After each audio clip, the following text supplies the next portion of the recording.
The German submarines were winning. Every week, ships burned in the Atlantic. Food sank, fuel vanished, sailors drowned in cold water, far from home. Britain was slowly being strangled, and Germany knew it. Then something changed. Not at sea, on land. At first, no one noticed. The U-boats kept sinking ships. Reports still came in. Names still disappeared from shipping lists. German commanders believed time was on their side. They were wrong. The problem was not courage, it was math. A single submarine could destroy a ship in minutes, but building a ship took months.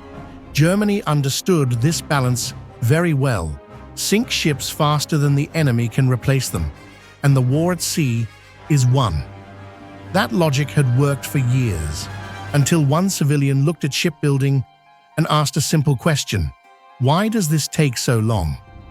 Traditional shipyards followed old rules: skilled workers, careful steps, one ship at a time. Every mistake meant delays. Every delay meant more ships lost at sea. Henry Kaiser did not come from that world. He did not respect those rules. He did not believe ships had to be built slowly. He believed ships could be built like cars.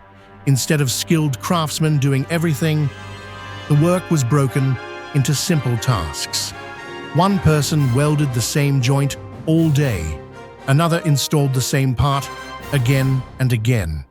Workers did not move around the ship. The ship moved to them. Sections were built far from the water.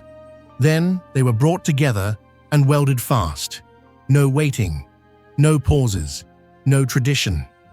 Many experts said it would fail. Ships were too big. Welding would crack. Workers were not trained enough. There was no time to argue. While submarines hunted in the Atlantic, the yards worked day and night. Lights burned, sparks flew, steel moved non-stop. Workers came from farms, shops, and small towns. Many had never seen the ocean before. They learned fast. The first ships were built quicker than anyone expected, then faster again. A ship that once took over 200 days to build now took weeks, then days. One Liberty ship was built in just over 4 days. 4 days. German commanders still read sinking reports and felt confident. They saw tonnage destroyed. They saw victories on paper. But the paper was lying. For every ship a U-boat sank, 2 more were already being built. Then 3, then 4. The ocean was filling again. Convoys that once looked thin now seemed endless. Damaged ships were replaced before the news even reached headquarters.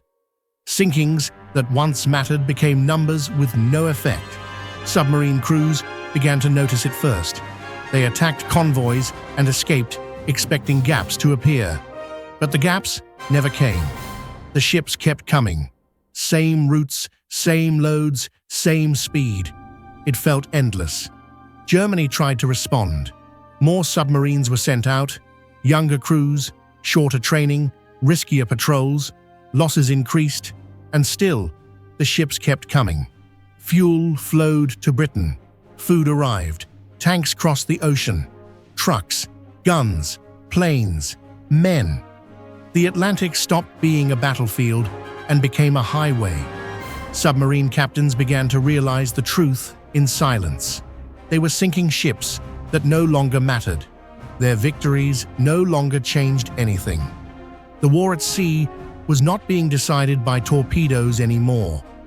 It was being decided by factories. Every launch was another quiet defeat. A ship sliding into the water meant weeks of survival for someone far away. Another convoy, another chance. No speeches, no medals, just steel and numbers. Germany could still fight, but it could not keep up. The submarines were not beaten by better courage or better weapons. They were beaten by speed, repetition, and simple work done without stopping. By the time this was fully understood, it was too late. The Atlantic was lost. Not in a single battle, but in thousands of small moments where a ship was launched faster than it could be sunk, and the man who changed everything never fired a shot.